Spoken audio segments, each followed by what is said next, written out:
So in the upcoming months, we are all going to be haunted by that Sekiro sound. So I have been trying an all new game. That doesn't make sense. I've been trying this rather newer game called Demon X Machina. So to get a little bit of a feel of Armored Core. Now that is the most anime-esque Armored Core experience that you can have, but it's definitely not bad. It's actually very good. It's like just trying to get there, imagining the sheer scale and feel the speed of the mechs and stuff like that, especially if you aren't going to be emulating all the time. In my case, I've been playing Armored Core mostly on the phone. I've tried for answers as well on PC, but kind of shifted that because the portable was easier. But my point is, Demon X Machina, amongst many out there, is one that you may want to try. But in playing that, I got a notification there that Vaati Vidya, who is usually the source of some of my Elden Ring knowledge, actually uploaded a video on Armored Core, so that's quite interesting. Of course, it's a FromSoft game, so he's going to cover that. But let's check this out. A new trailer for Armored Core 6 has just rolled onto the scene, and I have so much new gameplay to break down for you here. But this video will also get you up to speed with how old Armored Core games used to play. I was about to say, did he get hold of some of the gameplay already? Because I want everyone to understand just how far this series has come. So if you've never played an Armored Core game before, then this is the video for you. And even if you're familiar with the series, there are huge secrets in this trailer that you would have missed unless you watched it frame by frame. So let's break it down. Shoulder mounts. But not before we catch up on the story. The trailer starts with our approach to Rubicon, which is this devastated planet that was essentially razed to ash with the outbreak of a new substance called coral. We're close to Rubicon. Wake the dog up. I think he's talking about us here. We do play as a mercenary for hire, after all. Handler Walter, verified. The usual. Activating cerebral coral control device. It seems we even have a handler called Walter, and we're essentially being used as their attack dog. And coral, that new, dangerous, pink-reddish substance that was discovered on Rubicon, is playing a part in the cerebral control of our character, who is an augmented human, piloting an armored core. Augmented human C4621 has awakened. It's nothing new in the Armored Core series for the AC pilot to be augmented in some way. Throughout the series, there's often been something called the Human Plus program, which was this experimental procedure that cybernetically meshed the human with their Armored Core to improve performance. And some then were in also Armored Core 4, directly there were linked. Lynx pilots whose nerves were literally linked with their mech's electronics.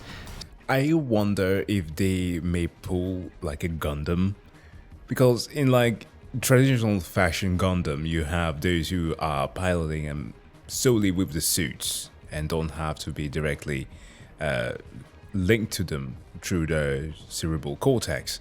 On the other hand, then, well, something for my anime fans out there, you can compare that to like the newest movie, Gundam Hathaway, or on the other hand, you have the Children of Mars, or whatever the hell was it called? Iron-Blooded Orphans, yeah, that one, where they have the Elena Vignana system that literally jacks into them and they are implanted on kids, because through anime logic, only kids can pilot huge robots, but they're literally like child soldiers and child workers. Like, and also say that we need to have a sub-story about, oh, the people piloting the mech are having such a bad time, but just to add some gravitas to the story, right? So I assume something similar is the case here in Armored Core 6.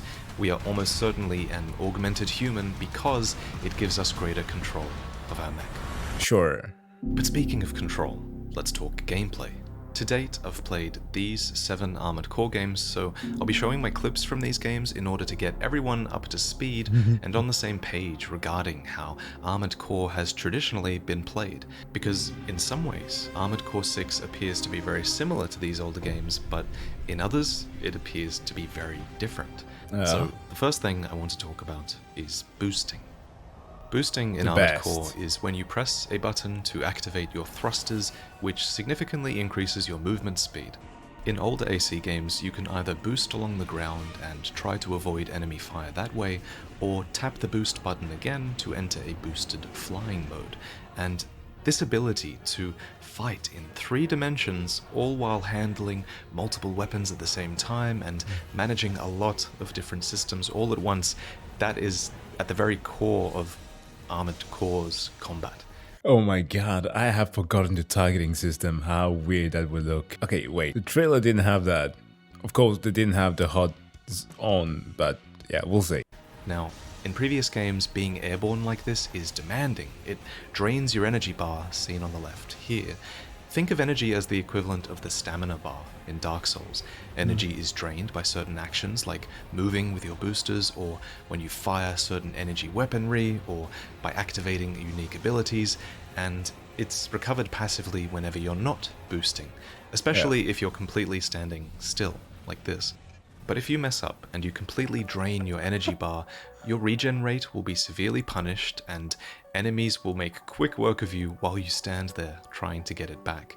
Thus, it's extremely important to watch your energy in these games, and unless your AC is specifically built to be light with a powerful energy generator and efficient boosters, it's actually really difficult to achieve sustained flight in most of these games. Yeah, in can you the first fly? set of Armored Core games, which I consider to be all of these ones, efficient movement was achieved by doing something called bunny hopping, which required you to activate and deactivate your boosters like this.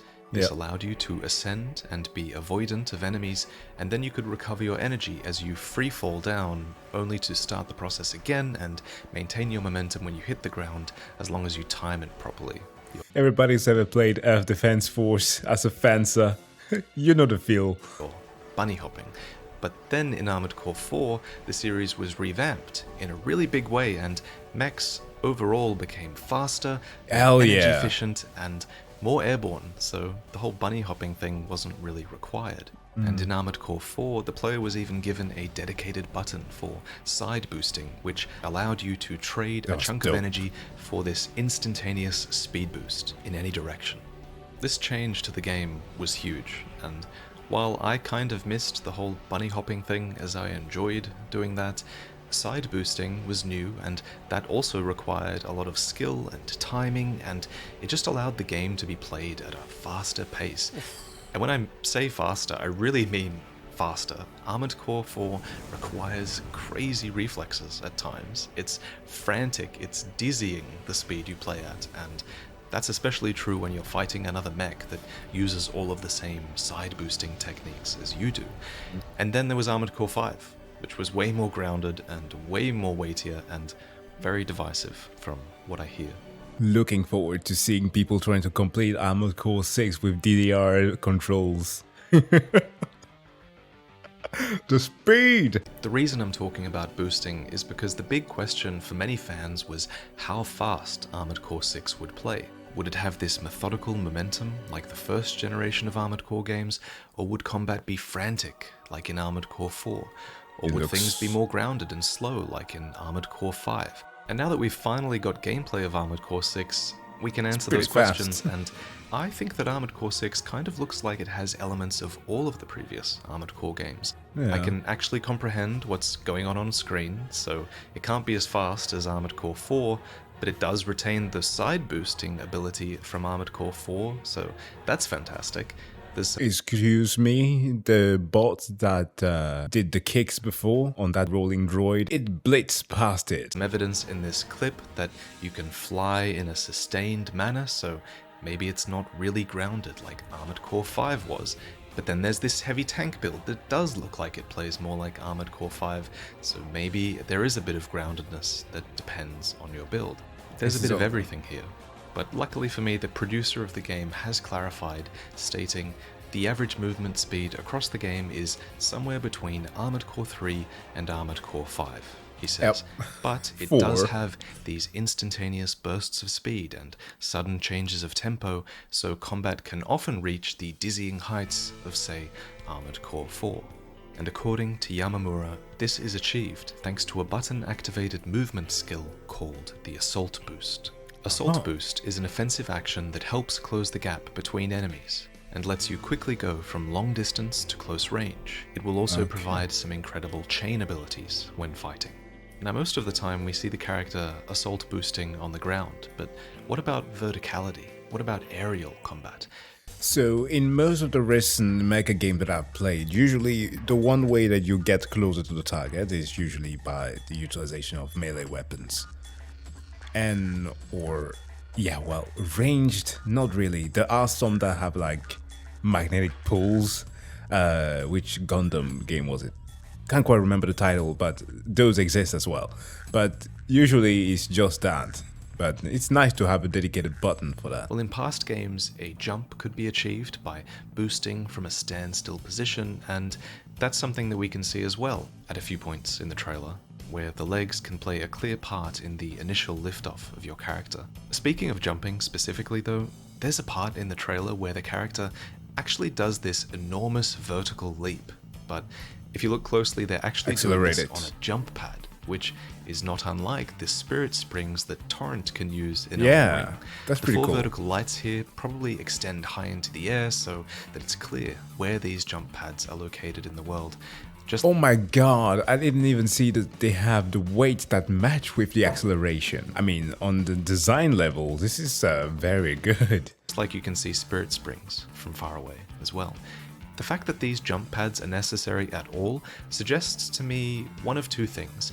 Either aerial abilities are significantly reduced for all mechs across the board in Armored Core 6 compared to previous games, or it suggests to me that maybe aerial abilities are just significantly reduced for some heavier builds.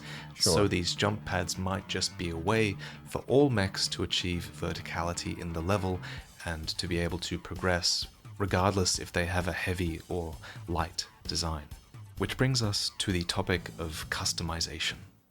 So, Armored Core's gameplay doesn't really just start in the missions, it starts when you first build your mech in the garage.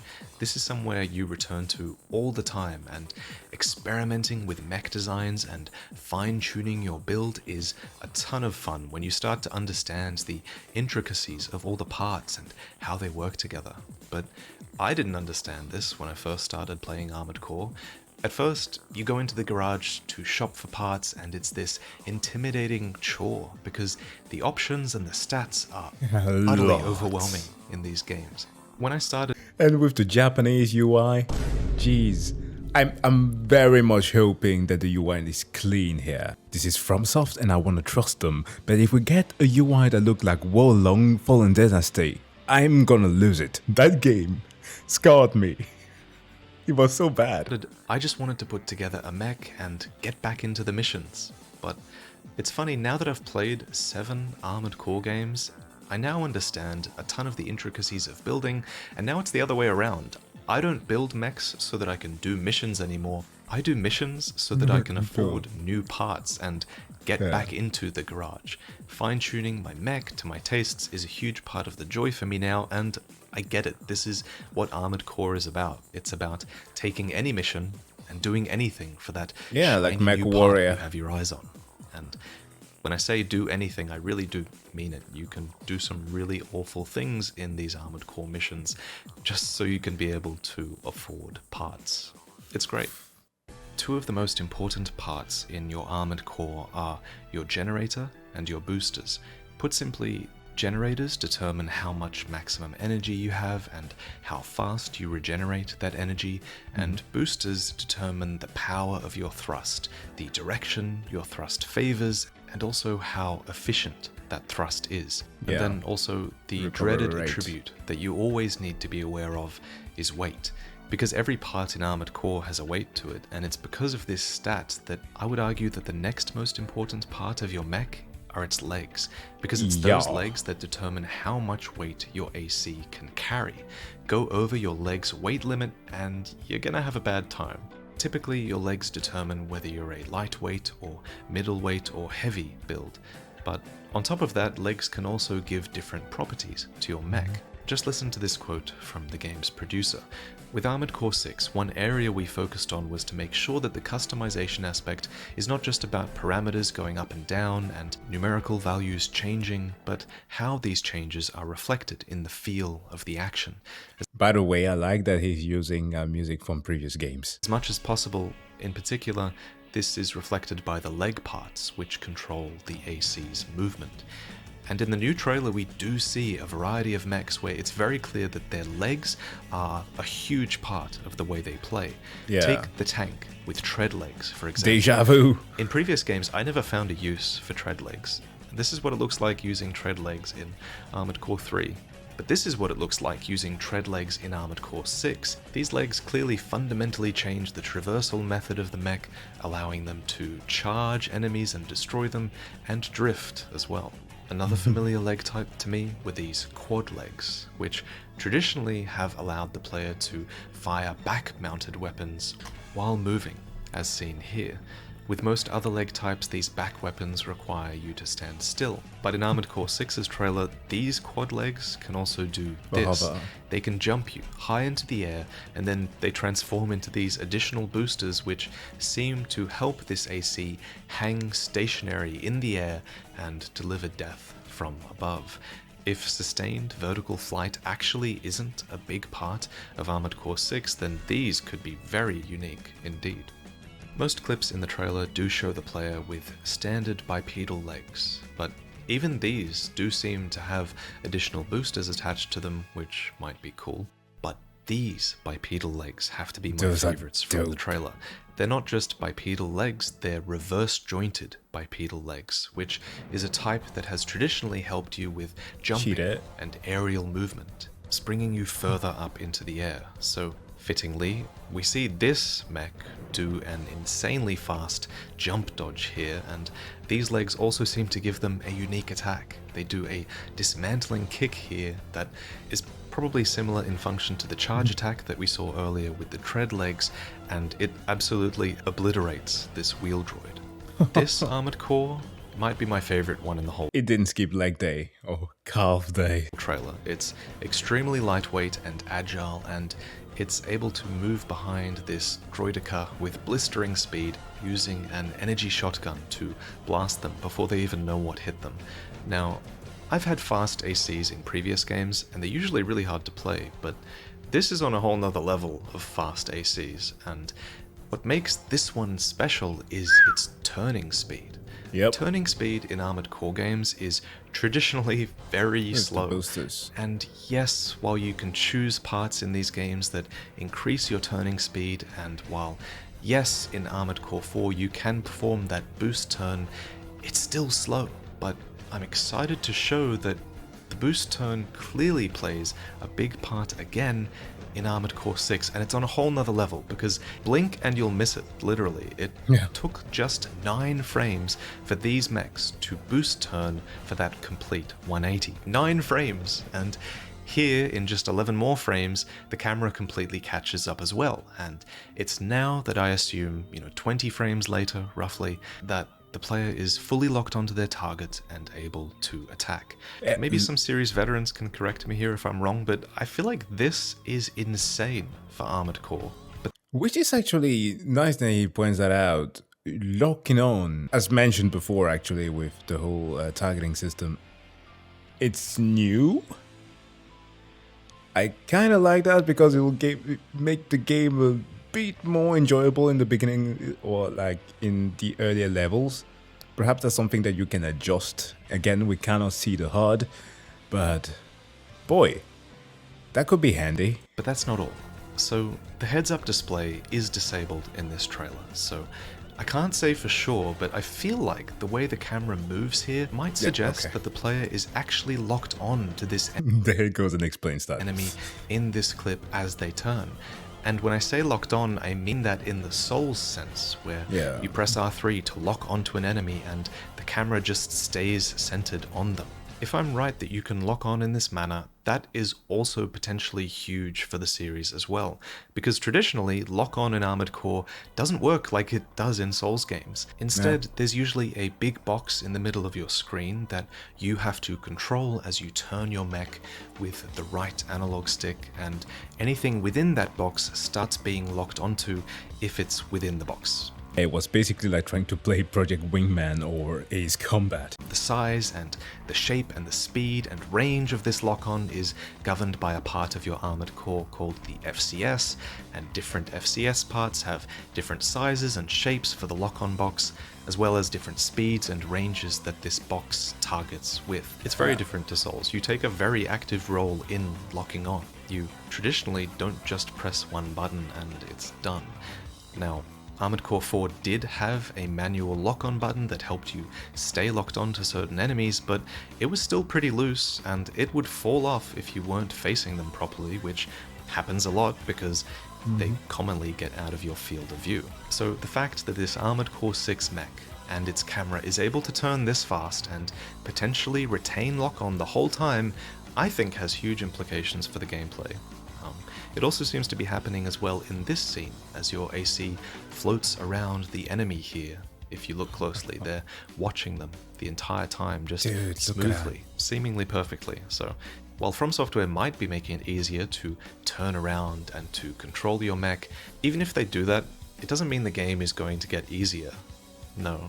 Knowing From Software, it just means that the game will have design space to be difficult in different areas. And I think I know where the game is going to get more difficult. So, from what I've played of Armored Core, single-player missions very rarely ever require you to actually read enemy movements, and they don't require you to really avoid their telegraphed attacks.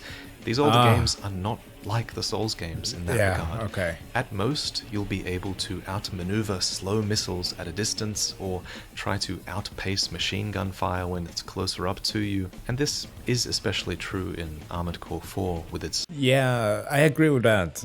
Like, for the most part, it was like, if you managed your weapon fuel and energy correctly, everything was just fine.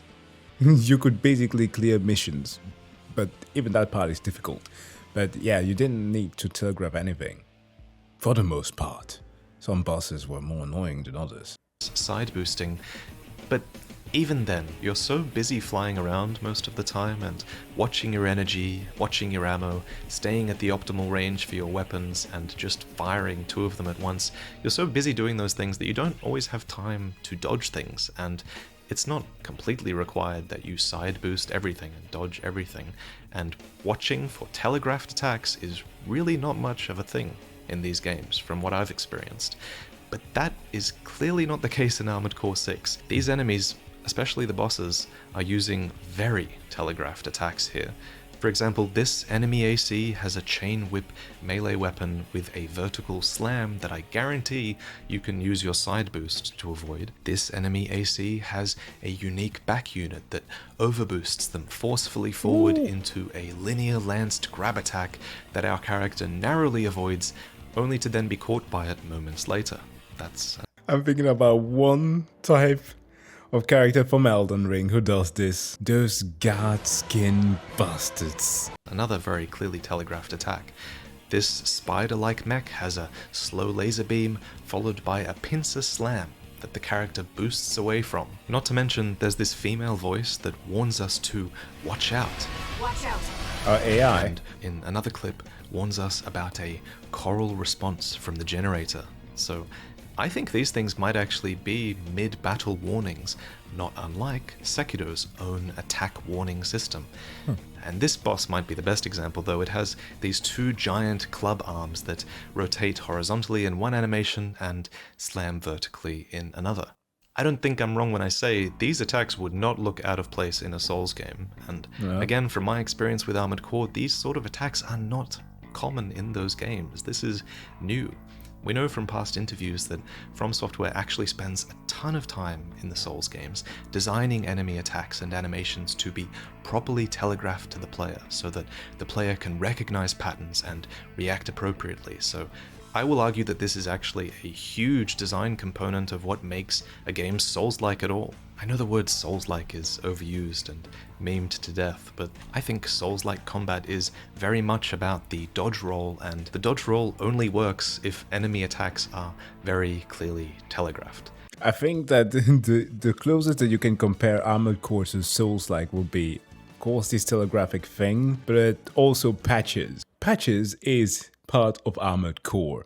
It just flashed to my head just now. That bastard. I can't wait. I can't wait to have to obliterate his ass. So I think these telegraphed attacks are a Souls-like element. And on that note, I kind of want to call out that a lot of people criticized me for my last video on Armored Core 6. In that video, I speculated, based on solid evidence at the time, that Armored Core 6 would have some Souls-like elements. I argued that From Software have learned things from the Souls series that they will almost certainly apply to their storytelling and their combat design, and I stand by that statement. In fact, I think I'm being proven right with these telegraphed boss attacks, and potentially also with the new lock-on method as well. Did people conflate him saying that with like, oh, now the mechs are going to be all rolling?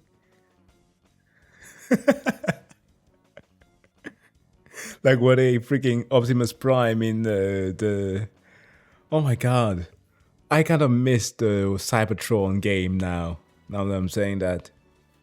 They basically has Souls-like mechanics. Well, and you can tell I'm really defensive here, but like, many commenters misrepresented me as if I said that this would be Dark Souls, but with mechs. But I never said that. Again, I think this will still be an Armored Core game at its heart, but I'm confident that there will be some new elements that Souls fans will be quite familiar with. But in the end, the game's producer says it best. He says that Armored Core 6 is an attempt to take both the knowledge and experience gained from the development of our previous titles and combine it with the fun of mech customization that the Armored Core series has always embraced, and in this sense we hope to create a new mech action game that is worthy of modern From Software standards.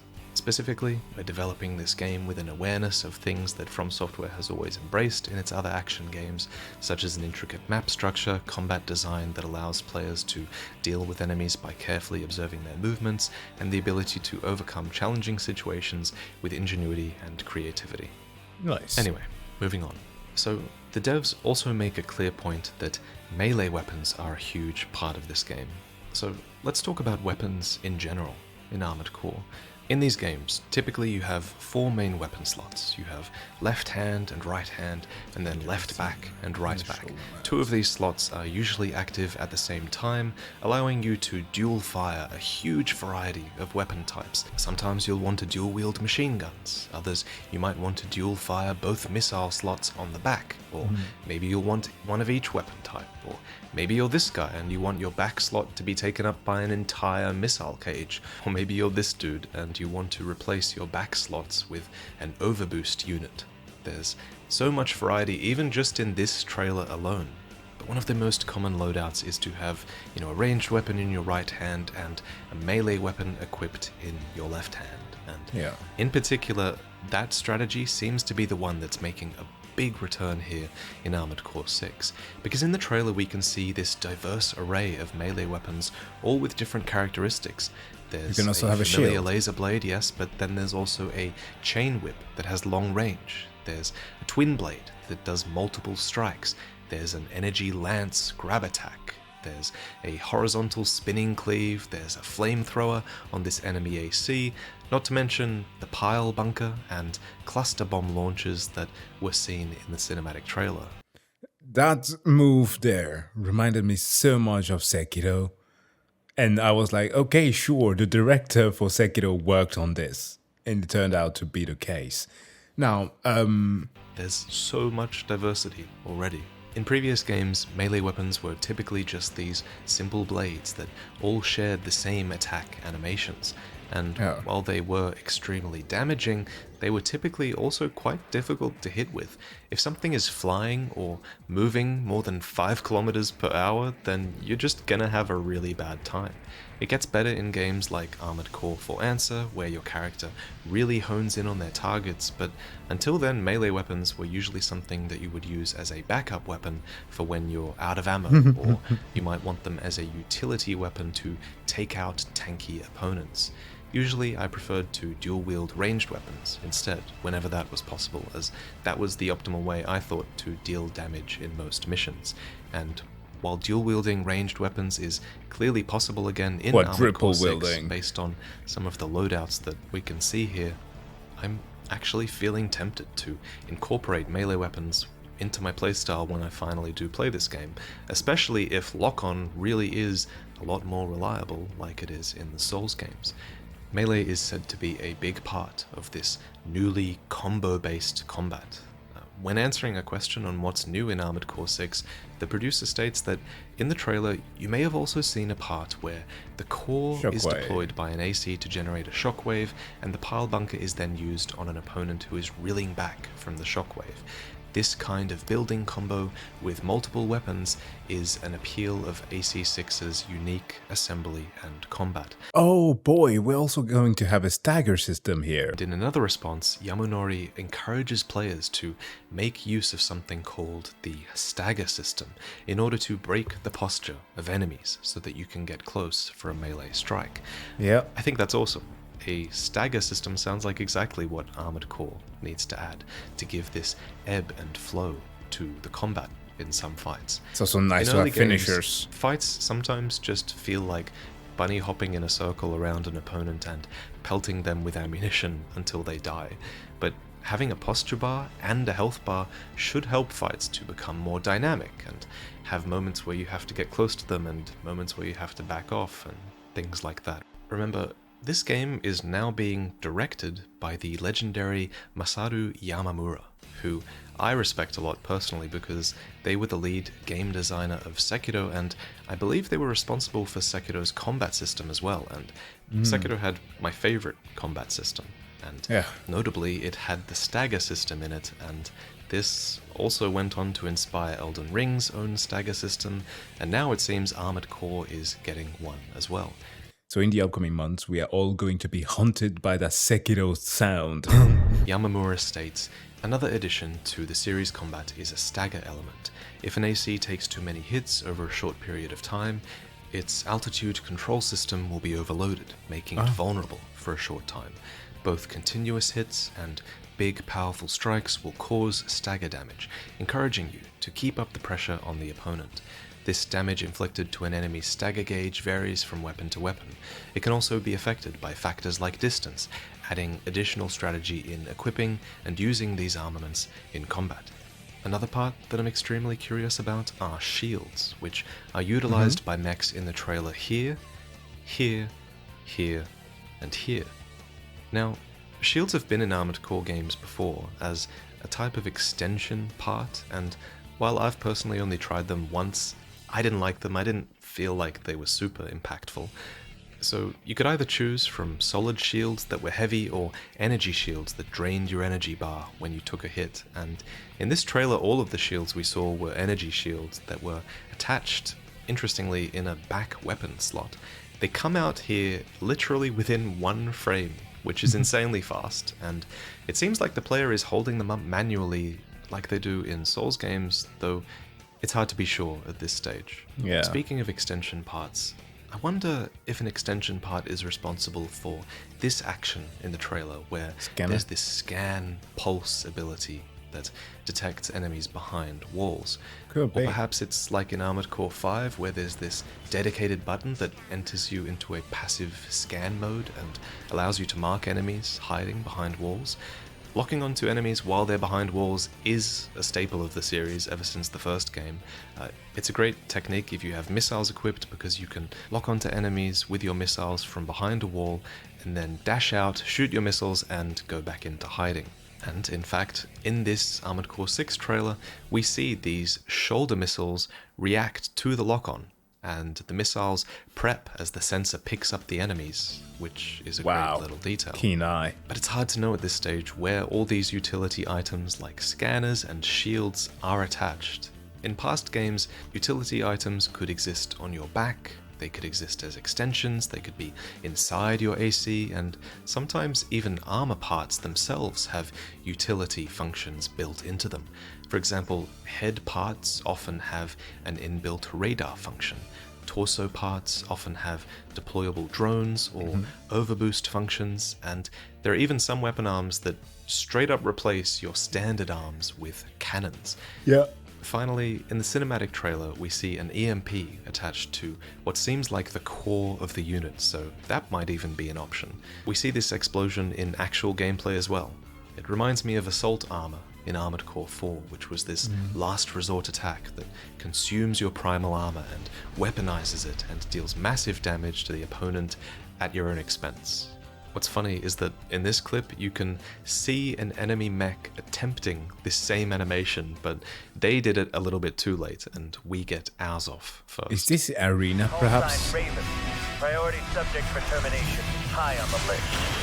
Why hide behind another's call sign?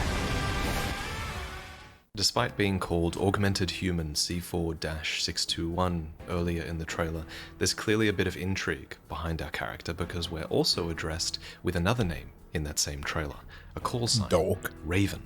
This Or is an that. extremely nostalgic word for longtime fans of the series, as Yeah. in most of the early games, the That's pilots Raven. of armored cores were referred to as Ravens, and the home hub of all Raven operations were usually called some variation of a Raven's Nest, which doubled as an organization that mediated the Ravens' contracts with various employers. Yeah. But regardless of whether our Raven is a reference here or whether it's something more, Armored Core 6 does take place in a new setting, and From Software have been very clear that you don't need knowledge of prior Armored Core stories to understand what's going on in this new game.